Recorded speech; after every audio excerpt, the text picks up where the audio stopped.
আসসালামু আলাইকুম।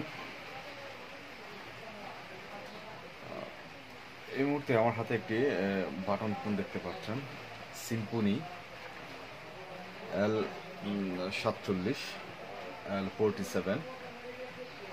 এই ফোনটির সমস্যা ছিল আপনার লোগো আসতো, লোগো আসার পরে বন্ধ হয়ে যেত। মানে আপনি যদি পাওয়ার বাটন প্রেস করতাম, শুধু সিম্ফনি লোগোটা আসার পরেই বন্ধ হয়ে যেত।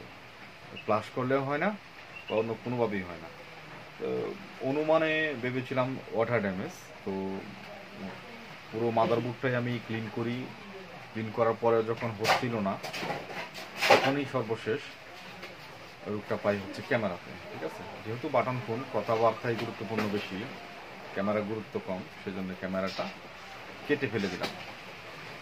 আলাদা করে কেটে ফেলে দেওয়ার কারণ হচ্ছে, কারণ এখানে স্পিকার, ভাইব্রেটর এবং এলইডি টর্চের লাইন থাকে, সেজন্য আলাদা করে আমি শুধু ক্যামেরার সেন্সরটাই কেটে ফেললাম। কেটে ফেলাতে ফোনটি কিন্তু পুনরায় চালু হয়ে গেছে। ঠিক আছে, কমপ্লিট চালু হয়ে গেছে, কোনো সমস্যা নাই। Symphony L47 L74। ধন্যবাদ সবাইকে ভিডিওটি দেখার জন্য।